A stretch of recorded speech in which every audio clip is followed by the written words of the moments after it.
नमस्कार शेतकरी बांधवांनो, मी गणेश तायडे सह्याद्री ॲग्रो सर्व्हिसेस या यूट्यूब चॅनलमध्ये आपलं सहर्ष स्वागत करतो। शेतकरी मित्रांनो, मागील व्हिडिओमध्ये आपण जे आल्याचे जे बाजार भाव दिले होते, तर बरेचसे शेतकऱ्यांचे कमेंट आणि कॉल आले की तुम्ही आम्हाला एक साधारणपणे 5-6 दिवसांनी अपडेट देत राहा, जेणेकरून आमचा फायदा होईल बा। तर त्या संदर्भात आपण आज व्हिडिओ बनवणार आहोत। त्याआधी तुम्ही जर चॅनलला नवीन असाल तर चॅनलला सबस्क्राईब करायला विसरू नका। शेतकरी मित्रांनो, सध्याच्या कंडिशनला महाराष्ट्रामध्ये सर्वच ठिकाणी जी आहे का आल्याची जी आहे लागवड सुरू आहे। तर शेतकरी मित्रांनो, सांगणं हेच आहे की चालू वर्षाला जे पण नवीन शेतकरी आहे, बरेचशा नवीन शेतकऱ्यांनी जे आहे का आल्याची लागवड करण्याचा निर्णय घेतलेला आहे। तर लागवड करते वेळेस आपण काळजी घेणं खूप गरजेचं आहे। आपण लागवड व्यवस्थित करत आहोत का, त्यानंतर बेसल डोस आपण व्यवस्थित टाकलेला आहेत का। काय होतं, बरेचशा ठिकाणी जे आहे का आल्याची लागवड करण्यासाठी मॅन पॉवर जास्त लागत असते, लेबर जास्त लागत असतं आपल्याला।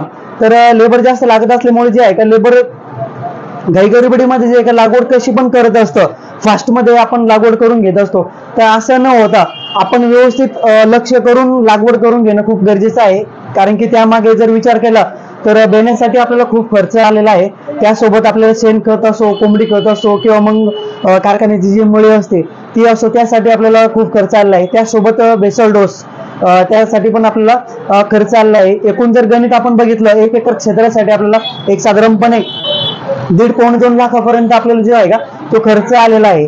तर हा खर्च आपल्याला वाया जाऊ नये किंवा आपली एखादी छोटीशी आपली चूक होऊ नये, त्यासाठी आपण लागवडीच्या वेळेसच आपण चांगली काळजी घेणं खूप गरजेचं आहे की जे लेबर आहे ते व्यवस्थित लागवड करत आहे का, किंवा आपण जी लागवड करतोय ती व्यवस्थित लागवड होत आहे का, ते आपल्याला काळजी घेणं खूप गरजेचं आहे। कारण की शेतकरी मित्रांनो, एक छोटीशी चूक आपल्याला खूप काही मोठं आपल्याला त्याच्यापासून आपल्याला दुर्घटना होऊ शकते किंवा मग आपल्याला मोठा प्रॉब्लेम सामोरं जावं लागू शकतं। त्यासाठी हा एक संदेश देणं खूप जरुरी होतं। त्यानंतर शेतकरी मित्रांनो, सध्याच्या कंडिशनला आजचे जे आल्याचे जे बाजार भाव आहे, आज तारीख 12/6/2024 डेट आहे। आजचे जे आल्याचे जे रेट आहे एक साधारणपणे आमच्या भागामध्ये संभाजीनगर जिल्ह्यामध्ये बरेचसे व्यापाऱ्यांनी जर विचार केला तर नवा आणि जुना माल करताय। सध्याचा जो कवळा माल आहे ते लॉंग डिस्टन्स म्हणजे लांबचे जे मार्केट आहे तिथं नेण्यासाठी तो माल खराब होत असतो। त्यामुळे जे आहे का नवीन माल वेगळा आणि जुना माल वेगळा करत आहे। बरेचशा शेतकऱ्यांचा याला नकार होतं की नवा माल आणि जुना माल नका करू, पण मग काय असतं, नवा माल आणि जुना माल एकत्र जर केला तर ज्या लांबच्या मार्केटला जो माल जात असतो तर नवीन जो माल आहे तो खराब होत असतो। त्यामुळे जे आहे का व्यापाऱ्यांनी नवीन माल आणि जुना माल हा वेगळा केलेला आहे किंवा मग करत आहे बऱ्याचशा भागांमध्ये।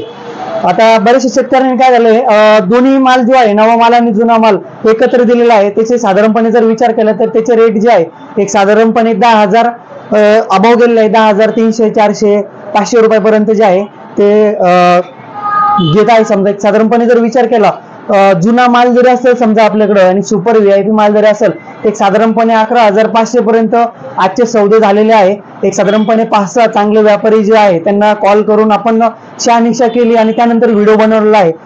व्यापाऱ्यांचं सांगणं झालं की एक साधारणपणे 11,000 पासून तर 11,500 रुपयापर्यंत VIP जो जुना माल आहे त्याचे आम्ही सौदे केलेले आहे।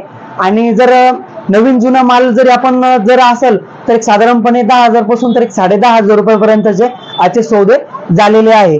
त्यानंतर शेतकरी मित्रांनो, सांगणं आणखीन एक महत्त्वाचा विषय आहे की बरेचसे शेतकरी म्हणताय आणि व्यापारी पण म्हणताय की बकरी ईद आल्यामुळे हे जे रेट वाढलेले आहे।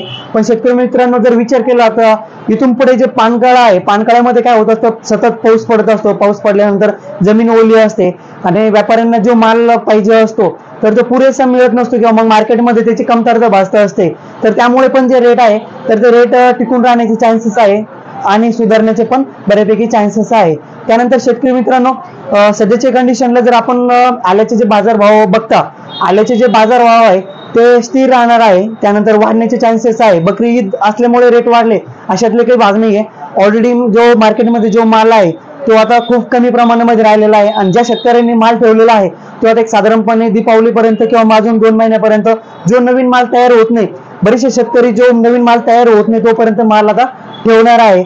आणि माल ठेवल्यामुळे मार्केटमध्ये त्याची जी कमतरता भासणार आहे, त्यासोबत पाऊस पडल्यामुळे माल काढता येत नाही, पावसामुळे जे थोडेसे प्रॉब्लेम येत असतो, या गोष्टींचा एक अंदाज जर बघता तर आल्याचे जे रेट आहे ते आता एक साधारणपणे कमी होणार नाही।